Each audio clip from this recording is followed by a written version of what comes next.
First in the news this afternoon is a report that the federal government has sent an investigative team to probe the leakage on Shell's Trans-Niger pipeline. Shell Petroleum developed in Norwan Udemy community exists in the local government area of Rivers State. Reports say that this was barely 24 hours after a pipeline used by illegal refiners to steal crude oil was uncovered in the community. Recall that the chairman of Thai LGA of the state, Mbakpun Oper, had raised the alarm over illegal oil bunkering activities going on in some communities in the area. Oper, who disclosed the illegal pipeline when he led security operatives and council officials to the scene following a tip-off, accused Shell of incendiary. Away from that, the federal government has assured Nigerians that the 2023 general elections will hold across the country. The Minister of Information and Culture, Lai Mohammed, gave the assurance at the 17th edition of the President Buhari's scorecard series from 2015 to 2023. Recall that the Independent National Electoral Commission (INEC) had earlier raised an alarm over the rising insecurity situation across the country and its impact on the 2023 general elections. The position of the federal government remains that the 2023 elections will be held as planned. Nothing has happened to change that position. We are aware that INEC is working with the security agencies to assure Nigerians that they are working tirelessly to ensure that the elections are held in a peaceful atmosphere. Therefore, there is no cause for alarm. In the meantime, the Catholic Bishop of Sokoto Diocese, Matthew Kuka, says that non-Nigerians should be undecided about the candidates to vote for in the upcoming general elections, considering the abundance of problems facing the country at present. Speaking in an interview, Bishop Kuka argued that the shiftations and political choices, noting that there is no such thing as the right candidate in elections. According to him, the real challenge should be how prepared the people are to engage with the politicians after they have been elected into office.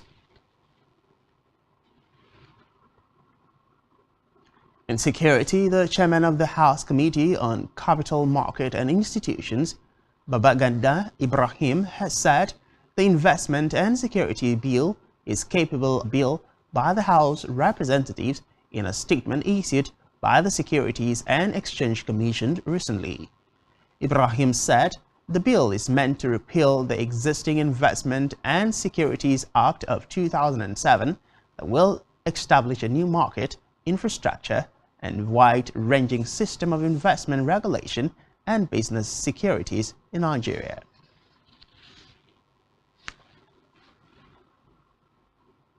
In another development, the federal government has said that Universal Basic Education, UBEC, will do everything humanly possible to strengthen early childhood education in the country.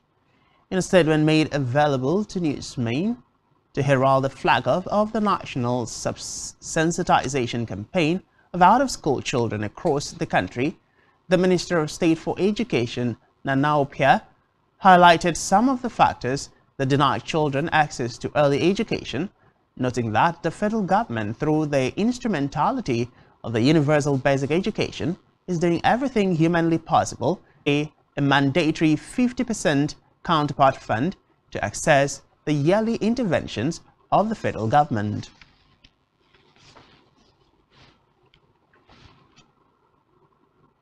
Meanwhile, the World Bank Group has once again lowered its growth projection for Nigeria's economy, citing a weakened. According to the projection, Nigeria's economy will further decelerate to 2.9% in 2023. The report further stated that despite higher oil export revenues, official reserves have fallen and the currency market is severely distorted, undermining the business environment amid investments.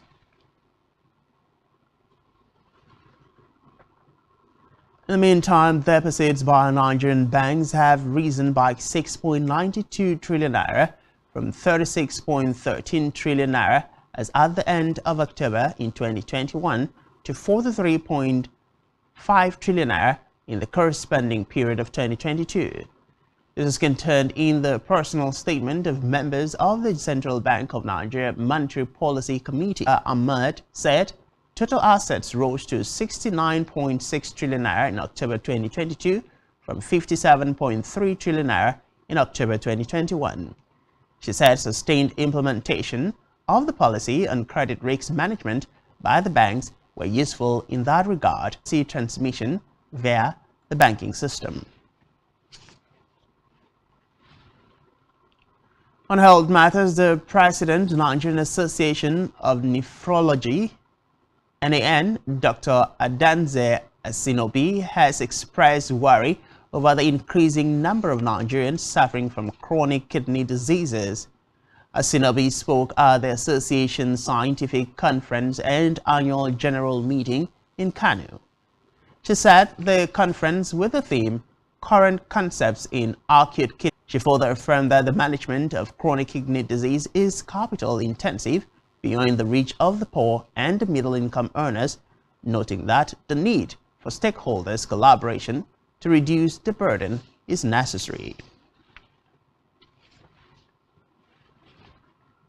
Back here, the Akwa Ibom State government is set to inaugurate a modern skill acquisition center to boost entrepreneurship opportunities that will ensure self-reliant government area, which is about 8 kilometers from Uyo, the state capital, would offer courses in 10 faculties.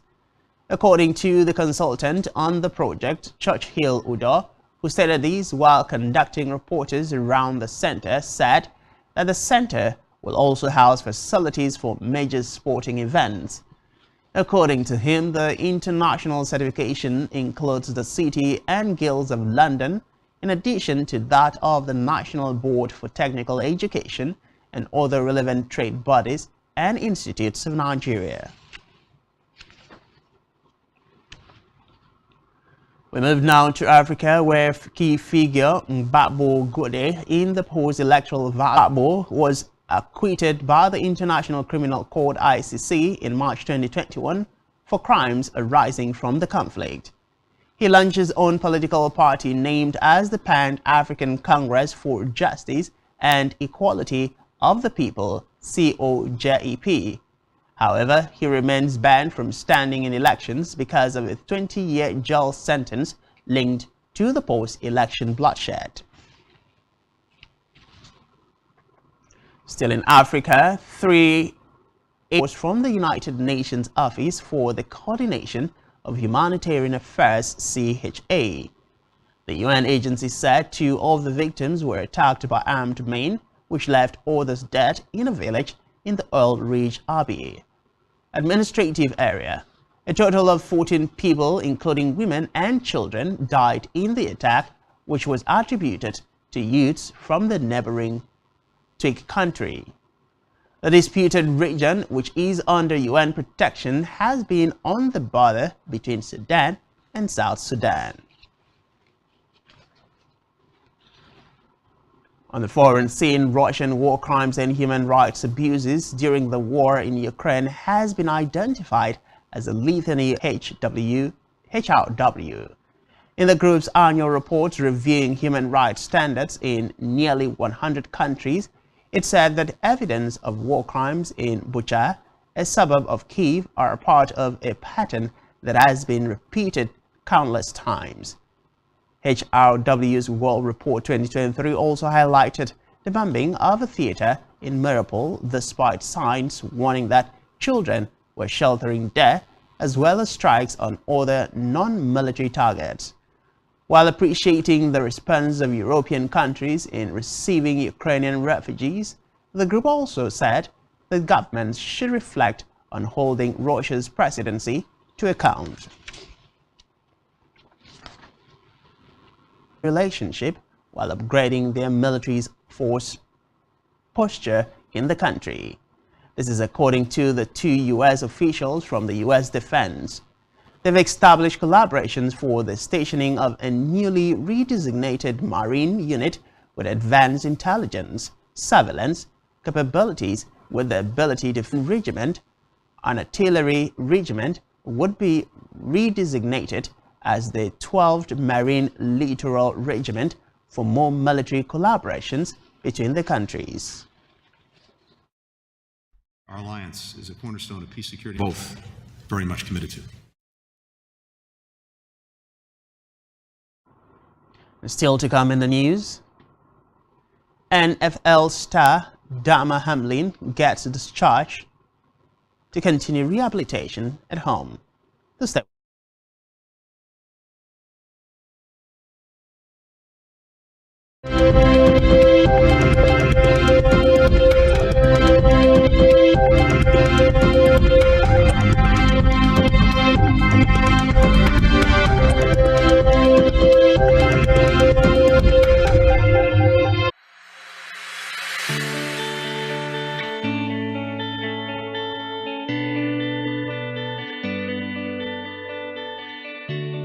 Every day, we bring you up-to-date information on topical issues of family,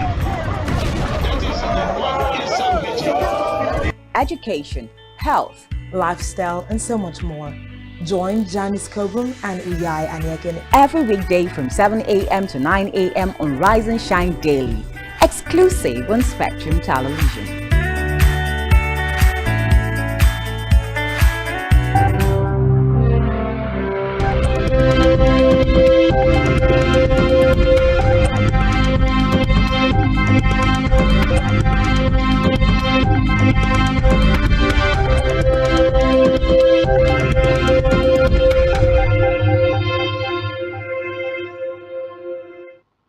Many thanks for staying with us. We move now to the rest of the news stories. On a business news, oil marketers have stated that the supply hitches precisely this year. This is according to the sole importer of the commodity, Niger National Petroleum Company Limited, NNPCL, which has repeatedly complained about the enormous burden of shouldering fuel subsidy for the country. The Minister of State for Petroleum Resources, Temiprea Silva, said NNPC was selling petrol at a loss because of its mandate from the federal government as regards fuel subsidy. Reacting to the development, oil marketers have stated that the fuel supply crisis in many parts of the country that often leads to fuel scarcity might persist this year. So far, statistics from the Nigerian Bureau showed average retail price of kerosene per litre rose by 146% from 441 naira in November 2021 to 1,083 naira per litre in the corresponding period last year. Meanwhile, on state profile, 1,417 naira, followed by Cross River with 1,367 naira and Abuja with 1,307 naira. In health, the Minister of Health, Osage Hanire, has stated plans by the federal government to establish 100 oxygen generation plants across the country to ensure oxygen sufficiency. He said these in Abuja during the 17th edition of President Buhari's administration scorecard series.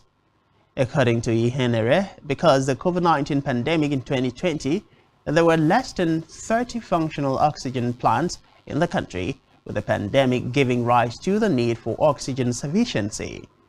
He disclosed that many responses will be made to include the activation of old moribund oxygen plants and the establishment of new ones, as well as the setting up and revamping of facilities that were not existent before, such as isolation centers and treatment facilities across the country for different diseases. In the meantime, the Director General, National Agency for Food and Drug Administration and Control, NAFDAC, Moji Adeyeye, has sought a regulatory system for effective quality therapeutic medicines and vaccines in low and medium income countries. In Abuja, Adeyeye said that only a strong regulatory system would guarantee and accelerate the development approval and access to safe and effective quality therapeutic medicines and vaccines in low to medium income countries of the world. According to her, the World Health Organization supports member states in reaching and sustaining effective regulatory oversight of medical products through the Regulatory Systems Strengthening RSS program.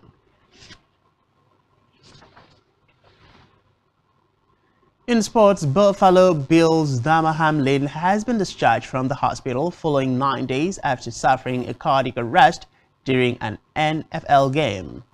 He will be moving on with rehabilitation at his residence. A 24-year-old player who was transferred to a Buffalo hospital after a week at the University of Cystiological and Vascular Testing.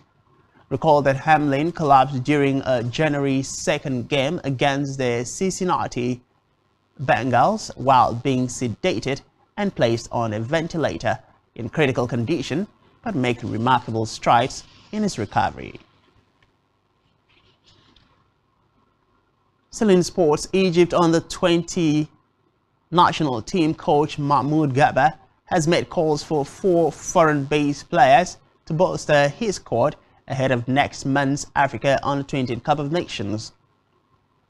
The 2023 Under-20 Afghan tournament will be played in Egypt between February 19th and March 11th, with the top 4 teams qualifying for the Under-20 World Cup in Indonesia in May. The young Pharaohs, who are drawn alongside Senegal, Niger and Mozambique in Group A, will be aiming to lift their first continental title.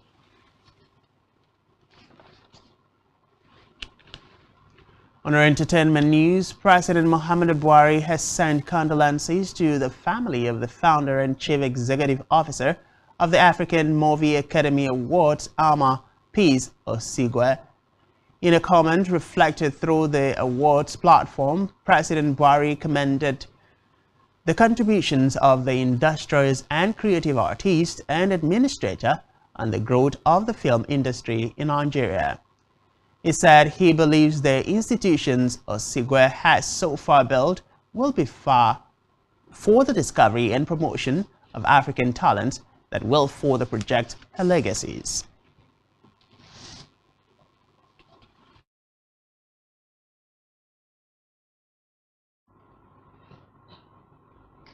And that's all we have for you at this time. Do ensure to follow us on social media and subscribe to our YouTube channel, all of which you can find on our website, spectrumtv.ng.